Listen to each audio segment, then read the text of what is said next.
Welcome back, fellow shop rats. Today, we're going to talk about how to find a good restoration shop. It's Talk About It Tuesday. I'm Mike. This is My Cars Shop. I thought we would break today's topic down into a couple of different things, but let me give you a little background on where I'm coming from. First of all, I read a lot of forums online, both on social media and in bulletin boards and other things like that. And I hear a lot of frustration from people who have taken their car to shop XYZ to get it restored or get it painted or whatever, and the timeline drags out or the cost ends up being exorbitantly more or ... fill in the blank. And I thought it might be helpful to just lay out a few basic things. Now, I know that, you guys know that my car shop is pretty much DIY and I don't do customer work. But I have been around the body shop industry and the restoration industry for a very long time. And I have some opinions that I think are worth sharing. And you can take it or leave it. I think the number one mistake that I see people making a lot of times is people assume that a body shop can do restorations. And those are two kind of different things. So let me talk about the premise, the difference between a body shop and a restoration shop. The primary purpose of an automotive restoration shop is exactly that. It is a place that specializes in restoring cars. They may do some body and paint and collision work to help pay the bills, but their primary focus is automotive restoration. That's not necessarily true for a body shop. In fact, a body shop's number one purpose is usually to get cars in and get cars out, usually working almost exclusively with insurance companies for collision damage and insurance claims. And if they do restoration work, it's a little side gig, and they only do it to fill in between things. And that alone should be kind of like a warning. Like if you talk to a body shop about possibly painting your classic car and they say, yeah, we can do it. Get it in here and we'll just work on it between things. That's a big red flag unless you're willing to understand what that really means. So what does that mean?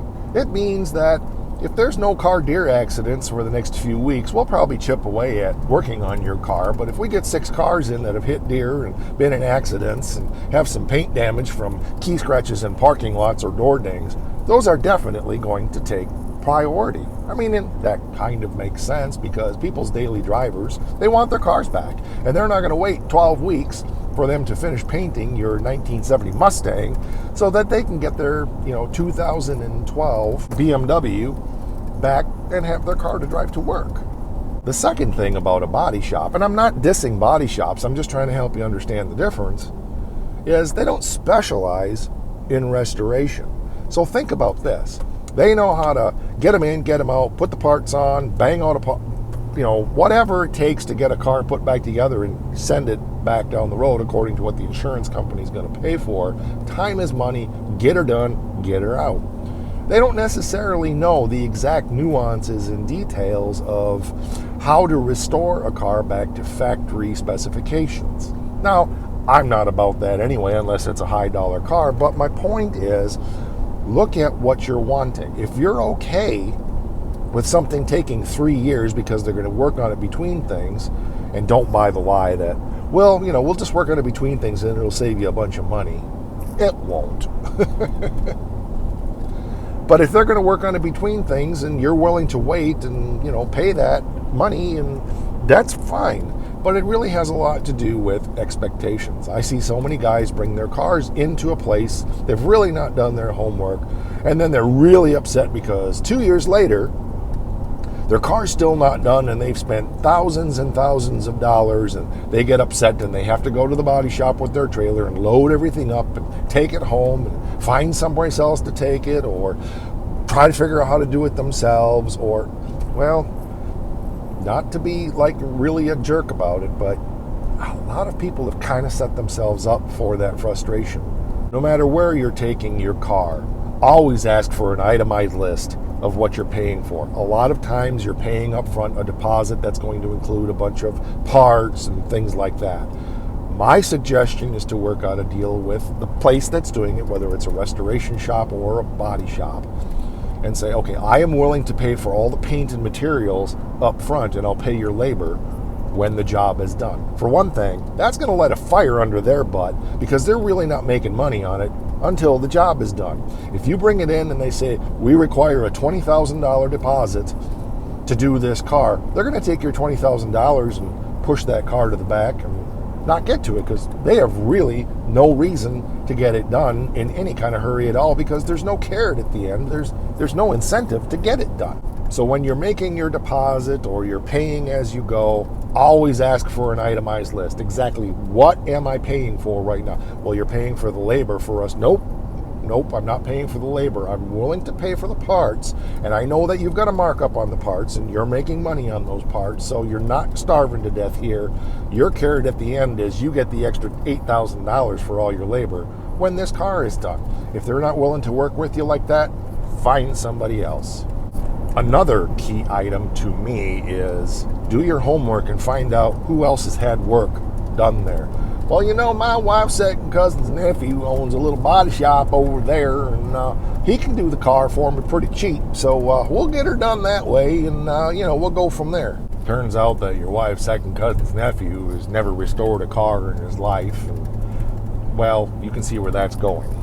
So find somebody that's reputable, who's done a lot of this kind of work. Find somebody who says, oh, yeah, this guy says he's had his car done there and he was really happy. That guy's had his car done there and he was really happy. That guy had his car done there and he was really happy.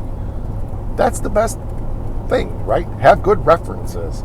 Don't be afraid to ask the restoration or the body shop, do you have some references for people that I can talk to who you've done this kind of work for before so that I can get a feel for what to expect if I choose to do business with you.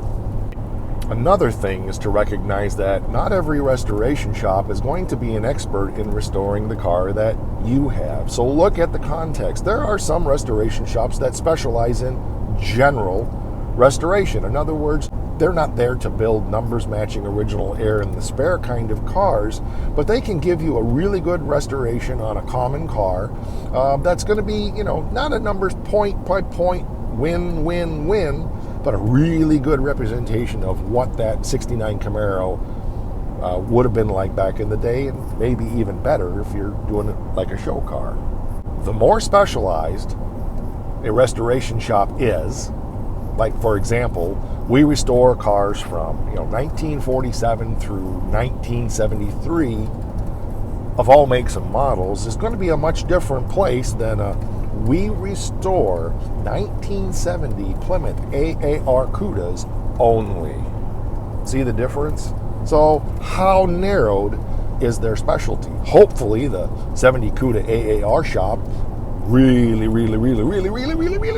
knows their stuff, and they can tell you that's the wrong bolt on the fender right there. We will put the right bolt in that fender right there. Well, that's again a different kind of restoration, but you need to decide exactly what you're looking for. I definitely know people who are extremely specialized in what they restore. Somebody that restores Model A's only. And I know people that do general restoration work, and I know people who do just general repair restoration type work for just, average driver cars, and certainly know those shops that build hot rods, and that's all that they do, whether it's a muscle car or an old fat fender or even a traditional hot rod from the 30s. Everybody has their place and everybody has the thing that they do. But you as the consumer, it's your job to dig into it and decide exactly what am I looking for. What do I want? What do I expect? What's my game plan financially? And who's willing to work with me to deliver on the product that's exactly what I'm looking for? Well, those are my thoughts, as random as they are, just throwing out some general concepts about the difference between a body shop and a restoration shop, but there are a lot of other gray areas and things. But the bottom line is most people that are frustrated because they bought an old car. They don't really know how to do much themselves, and they just take it to shop XYZ and say, okay, here's my car, get it done. $30, $40, $50,000 later, they're extremely frustrated. They're in financial trouble, and they don't have anything but a pile of parts, and they have no idea what to do with it, and they're going to have to take it somewhere else, and then they're going to have to pay another big pile of money. And let's do the homework if we're going to go that direction. And let's help people who really don't have an understanding. Share the video. Use it as a discussion topic. If you know somebody has bought a car and they don't know much about cars, step up and share your experiences, share your thoughts, share your knowledge, share your resources. You know, we're all in this together. We really are. And some people, don't act like it. But ultimately, we all have to be in this together if we're going to continue to see this hobby and this industry continue to move forward. All right, that's going to do it for me today. These are some real random thoughts, but I appreciate you being here. And one more thing, it's really important. Don't forget, rock!